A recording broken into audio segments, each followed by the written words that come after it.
Hello everyone, once again welcome back to Mathematics Student YouTube channel. So in this video we are going to discuss questions from ordinary differential equation. Questions are from Feb 2022 question paper here. So first question is from part B. The question says that consider the following two initial value ODEs. तो यहाँ से first ODE दी हुई dx by dt x cube x at 0 equals to 1 and second ODE दी हुई dx by dt equals to x sin square sin of x square x at 0 equals to 2. Then we have to find which of the following option is correct. So first statement तो हमें कहता है the solution of first blows of finite time, second हमें कहता है the solution blows of finite time. तो हमें बताना है कौन सा स्टेटमेंट यहाँ से करेक्ट है. तो अब अगर हम यहाँ से प्रॉपर इसका सॉल्यूशन देखें फर्स्ट इक्वेशन का तो इजीली निकल जाएगा. पहले फर्स्ट इक्वेशन को ही सिंप्लीफाई कर लेते हैं. क्रॉस मल्टीप्लाई करेंगे तो dx अपॉन एक्स क्यूब आएगा इक्वल्स टू dt आएगा. या तो आप सिंप्लीफाई कर लीजिए, बट यहाँ से अगर मेरी मान सिंप्लीफाई ना अगर हम यहाँ से देखें dx by dt equals to zero हमारे पास कब आ रहा है, जब x cube equals to zero. Implies जब भी x की वैल्यू हमारे पास जीरो आएगी तभी हमारे पास dx बाई dt की वैल्यू जीरो आएगी. और अगर हम यहाँ से x ग्रेटर देन जीरो लें तो x dash dx by dt की वैल्यू ग्रेटर देन जीरो आएगी. और अगर x लेस देन जीरो लेंगे तो उसके केस में x डैश की वैल्यू लेस देन जीरो आएगी. मतलब थ्रू आउट इंक्रीजिंग फंक्शन बन रहे हैं इसमें. और x इक्वल्स टू जीरो पे हमें क्रिटिकल पॉइंट मिल रहा है.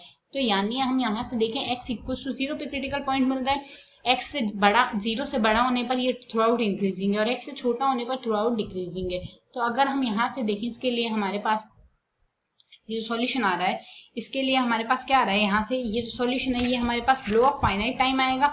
क्योंकि यहाँ से अगर यहाँ पर इसका ग्राफ हम प्लॉट करें तो ग्राफ हमारे पास यहाँ से क्या बनेगा, ये हमारे पास एक्स एक्सिस लेंगे, इसके रेस्पेक्टिवली हम यहाँ से इसका सॉल्यूशन एक्सिस लेंगे. यहाँ से हमें बाउंड्री कंडीशन क्या दी हुई है, एक्स एट जीरो की वैल्यू क्या दी हुई है, एक्स एट जीरो की वैल्यू यहाँ पर है हमारे पास 1. तो यहाँ से dx जब भी हमारे पास वैल्यू dx बाई dt की जीरो आ रही है, कब आ रही है हमारे पास यहाँ से जब हमारे पास x इक्वल्स टू जीरो. उसके अलावा यहाँ से या तो x की वैल्यू जीरो से बड़ी होगी, इसके केस में इंक्रीजिंग आ रहा है कुछ इस टाइप से मिलेगा, और वैल्यू लेस देन के केस में डिक्रीजिंग कुछ इस टाइप से हमें सॉल्यूशन मिलेंगे. तो x इक्वल्स टू जीरो पे वैल्यू 1 है तो हम मान लेते हैं यहाँ पे वैल्यू 1 है. तो ये हमारे पास x axis respectively y axis है यहाँ पे इसका सॉल्यूशन.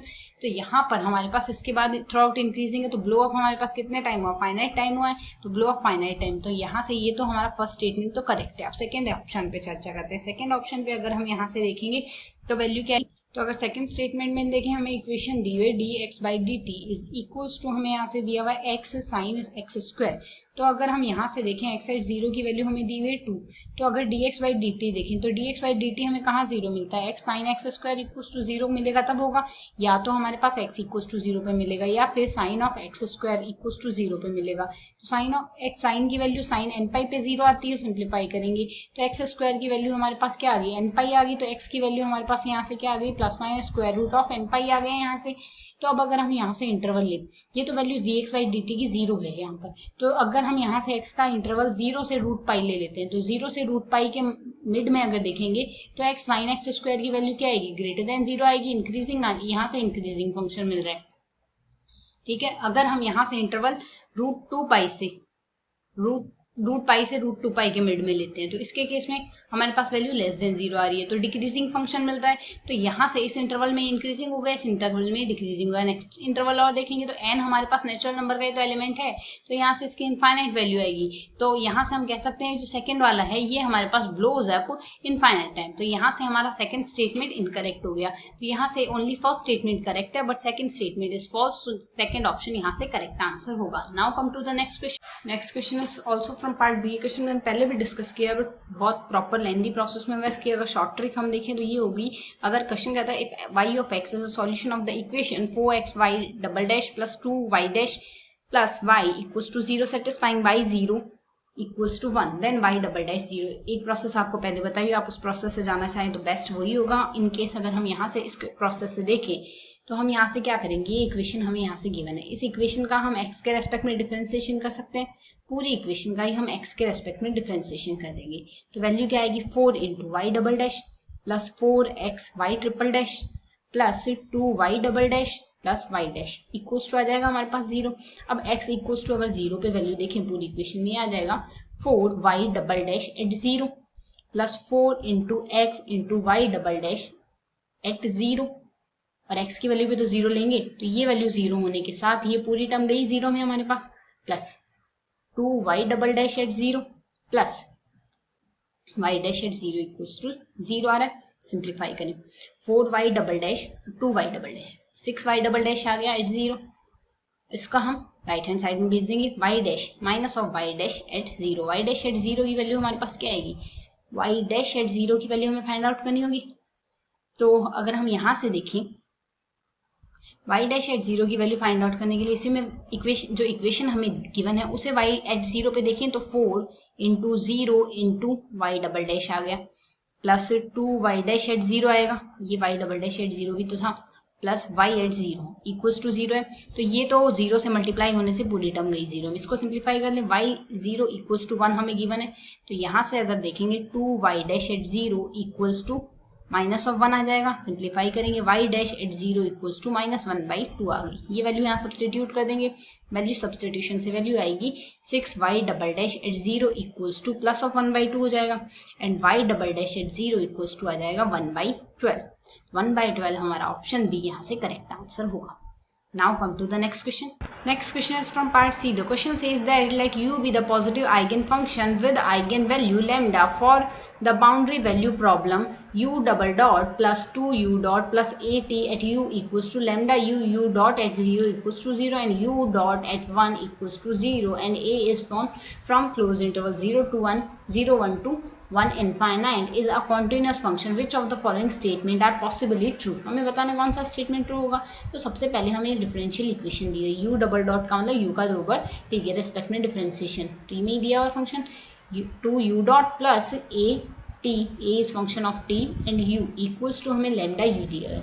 अब यहाँ से ये हमारे पास डिफरेंशियल इक्वेशन है, तो अब अगर हम यहाँ से इसके लिए इंटीग्रेटिंग फैक्टर फाइंड आउट करें, इसका इंटीग्रेटिंग फैक्टर हमारे पास यहाँ से इसको हम पहले सिंप्लीफाई करेंगे। इस इक्वेशन को सिंप्लीफाई करने के लिए अगर इंटीग्रेटिंग फैक्टर देखें तो हमारे पास क्या आ जाएगा, एक्सपोनेंशियल इंटीग्रेशन 2dt हो जाएगा which is equals to exponential 2t। अब इस इंटीग्रेटिंग फैक्टर से पूरी इक्वेशन को मल्टीप्लाई कर देंगे जो बन जाएगी exponential 2t u double dot plus exponential 2t 2 into U dot plus exponential 2t a t u equals to lambda u exponential 2t।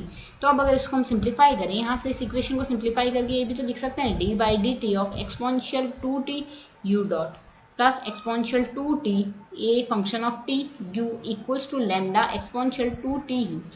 ये हमारे पास यहाँ से सेल्फ एडजॉइंट इक्वेशन बन चुकी है क्योंकि इंटीग्रेटिंग फैक्टर से मल्टीप्लाई हो चुकी है। अगर इसका हम सिंप्लीफाई करने के लिए इंटीग्रेट कर दें बिटवीन 0 to 1, अगर इंटीग्रेट करेंगे बिटवीन 0 to 1 तो यहाँ 0 से 1 में इंटीग्रेशन हो जाएगा विद रिस्पेक्ट टू t, यहाँ इंटीग्रेशन हो जाएगा 0 to 1 with respect to t, same यहाँ इंटीग्रेशन हो जाएगा 0 to 1 with respect to t।